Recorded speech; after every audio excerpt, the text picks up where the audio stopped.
She was protecting me from me. My wife and I don't think about money the same way at all. She follows a smart hybrid of Sethi, Housel, and Munger, and she is unapologetically a reserves girl. She keeps at least 4 months of reserves in an expense inflation beating account that's liquid, that we could access at any point. It's like our personal bank, where if we have expenses that come up, we borrow against it and we pay ourselves back. She isn't anti-debt or anti-credit card because she views them as valuable tools that help us build wealth, as long as we use them with discipline and not as a crutch. See, to her, the reserve account is a layer of diversification, one that fits alongside our real estate and our market investments. And it's part of her sleep well at night plan. See, she's a money coach. She's disciplined, she's focused, and she can look at a balance sheet the way I look at distressed assets. She looks at and sees everything. Me, I'm a lot more aggressive, like a lot more aggressive. I like watching my money get deployed. It kills me to see money sit idle in an account. I want to access it as quickly as possible so I can deploy it. And I want access to things like HELOCs and credit lines and leverage because I'm an investor. And I don't mind planting seeds today that might suck up money for quite a while because I know what the return is going to look like a decade from now. So you can imagine how those early conversations in our life went. Because here's the thing. If you're watching this, I bet that as a real estate entrepreneur, whether you're an agent or you're an investor, you've lived some version of this with your spouse. Because this is pretty common, right, in our world. Like one person sees opportunity and the other sees risk. One of you is playing offense and the other one is trying to protect the castle. And they're trying to play a little defense, right? And the conversation that should be bringing you together is actually tearing you apart. It just sucks, right? And the reality is like the research shows the number one reason people get divorced is because of money. It is the single biggest predictor of divorce, is like these arguments around money.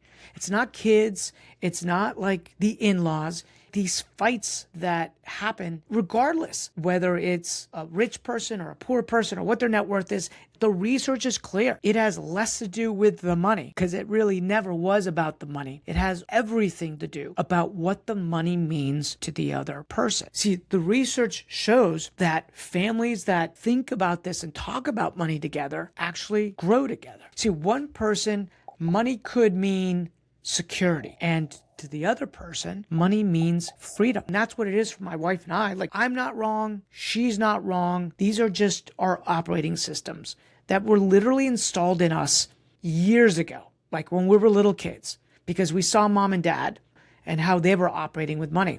And the problem is, it's causing the fights in our relationships because of the Amazon package that was purchased or because of the rehab that went over budget. It's these programming that is causing these fights. So what do you do about it? How do you fix this? Well, enter the money date. My wife and I started having money dates so that we can get on the same page. It wasn't really about budgeting, although we did talk about budgeting. It wasn't about like people squabbling outside of being ambushed about a package that was purchased or an investment that was made at the kitchen table. It was a structured time every single month without fail where we could get on the same page together, so that we could win together, because the goal was about winning together as a family. That was probably the single most powerful thing that we could have done for ourselves, right? And in doing so, we had to come up with some rules that worked for both of us. And so here was the biggest rule for us. Before any new investment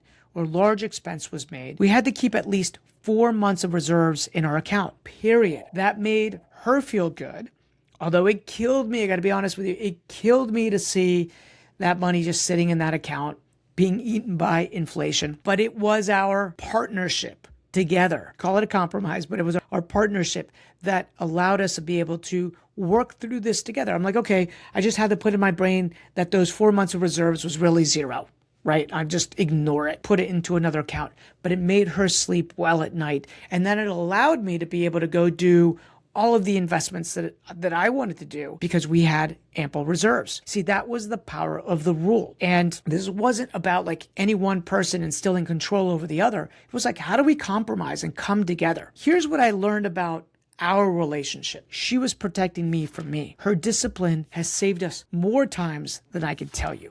right? My optimism is balanced by her realism at times. She keeps me grounded and I keep us growing. That's true partnership. Now, our system is our system and it doesn't need to be your system. You've got to come up with your own. See, one of my best friends and his wife, they're both business owners and they make a lot of money, but they run it completely different. Each of them contributes a equal percentage of their income into a household account that they use for their mortgage and the groceries and cars and their life account together. And then everything else they keep in their own separate accounts, right? So that they could do whatever they want with that money. That's how they see it. They see a pile of money that's our money together and the money that we have separate. Now, that system would never work for my wife and I, but it works beautifully for them. And that's the point. Like, you've got to figure out what's going to work for you.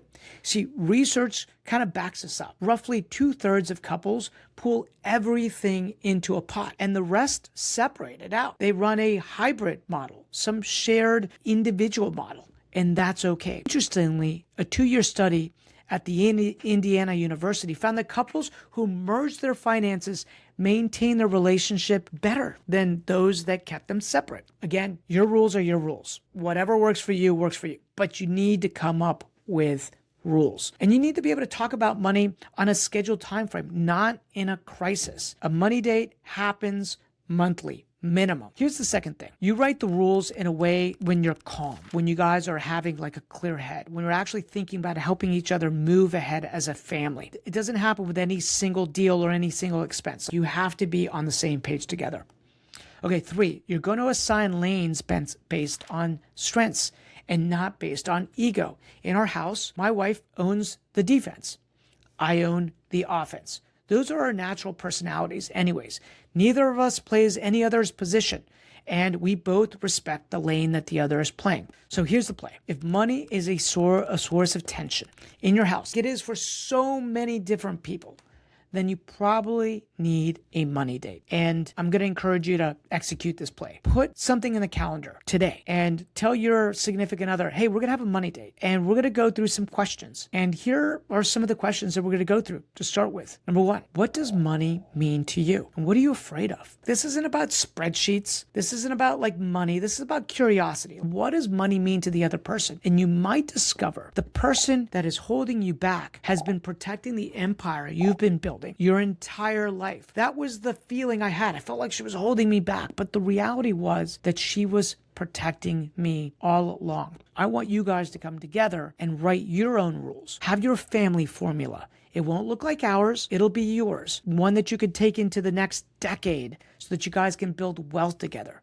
Because at the end of the day, you're building an empire together. The wealthiest thing in my life I have found wasn't portfolio, the assets that I owned. It was my significant other, my wife, sitting on the other side of me, helping us win as a family and protecting me from me. And thank God that she does. So hopefully this has added some value to your life, giving you something to think about when it comes to money with your significant other. Go make it a great day. Go crush it. Always forward.